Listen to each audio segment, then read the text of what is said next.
Hey guys, welcome back to another review. This is Zillion Frogs, and we're taking a look at episode 2 of the Bioformer reunion, and this one is Autobot Flamefeather.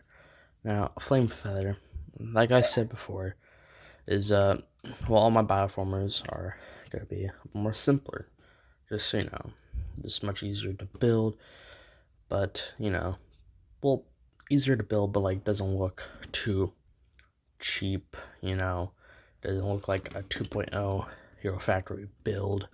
They're just like, you bend the legs back and then you cut the arms. Now, they're still gonna have like full-on transformations. But yeah, Feather is probably the one that most embodies that vision. Where he is definitely more simple compared to some of my older models. But I actually kind of like him more than my older models. So yeah. Uh, build-wise, this guy's actually generally a lot smaller than some of the others. A lot more smaller limbs, like you can probably tell that these are going to be the legs right here. It's going to be arms, generally. Yeah. It's a lot smaller, a lot more compact. But, that's not always a bad thing. I mean, probably some of my favorite Transformer toys right now are the Micromasters right here. This one is Visper. And yeah, I actually like some of the Micromasters more than the actual toys that they have put out in the past few years. So yeah. Flamefeather, like I said, is an Autobot, and I think of Flamefeather as like how it's like the hot, rash, kid appeal character, kind of like what I would say like what Hotshot was in the original Armada series of Transformers. So yeah, he transforms into, I like to think, a Cybertronian speeder jet. Not one that's not really meant for combat, but more meant for a racing. Just a much speedier, sleeker looking jet than some of the others.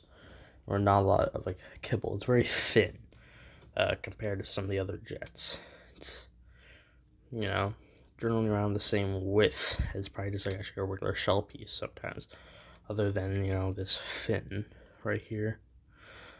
So yeah, that's pretty much it for a vehicle mode. There's really not much to go other than like thumb trunk.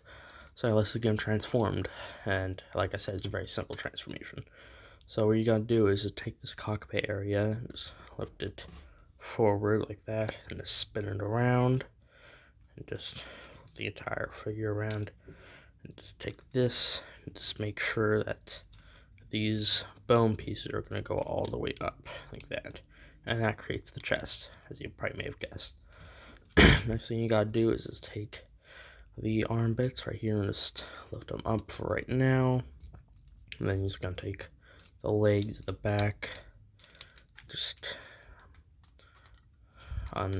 just fold them down like that. Take the feet, take them down so that you can stand properly. And next, take the arms, and you're just gonna rotate this entire section around, such as like that. Next, take these bits right here. I like to fold them in right now just for clearance.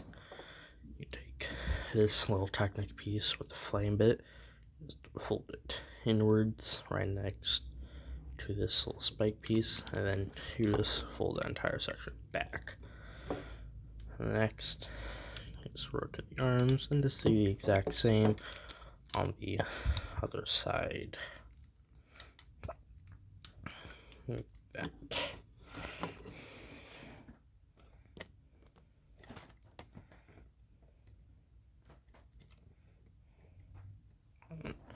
And then next you just rotate the head. So yeah, like I said, very simple transformation compared to some of my others, but it just makes him a lot more sleek looking. He doesn't have a lot of crap hanging off of him. Even with the bits of wings out here that are kind of like, I like thinking that as kind of like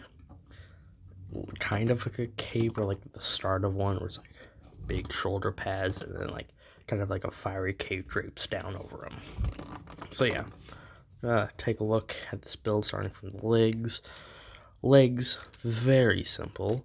It's basically just 2 bow pieces, foot, and then just 1 shell piece. Which, you know, kind of gives him a squat look, but I think that squat look helps him out, you know? He's small and fast. Which basically, I wouldn't say for F1 cars, but a lot of kind of race cars like that, they usually are somewhat kind of smaller than usual. So yeah. Chest piece, just the chest section, very simple.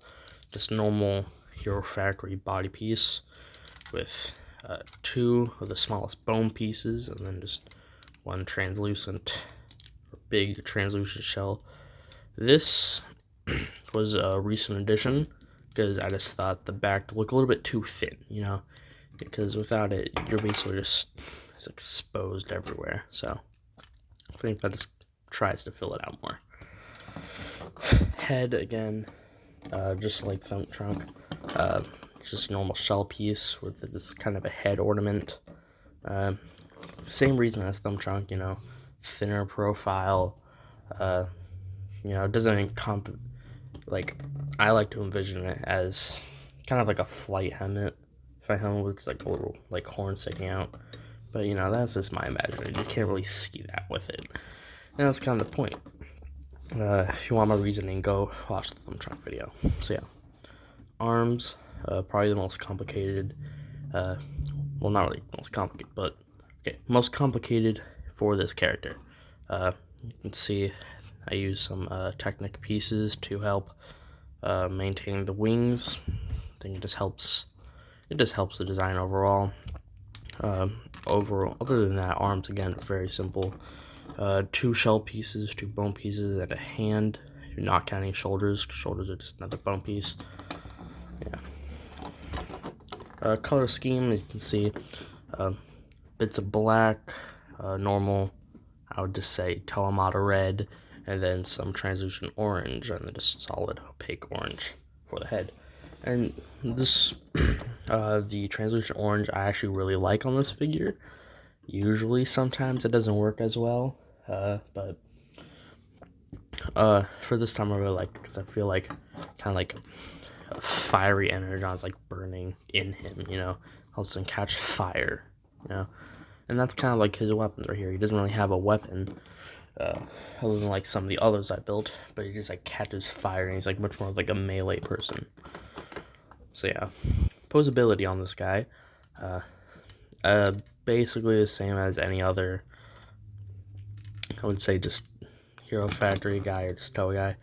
You know, just 3 in the legs, even though the ankle joint, really only goes side to side.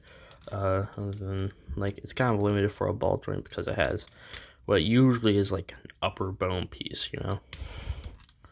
And yeah, 3 in the arms for shoulder. I guess you can count this as 4, but that's really limited by this bone, or not bone piece, but shell piece. So yeah, that's pretty much it, guys. And as always, I am Zillion Frogs. Asking to like, comment, subscribe, and I'll see you guys next time.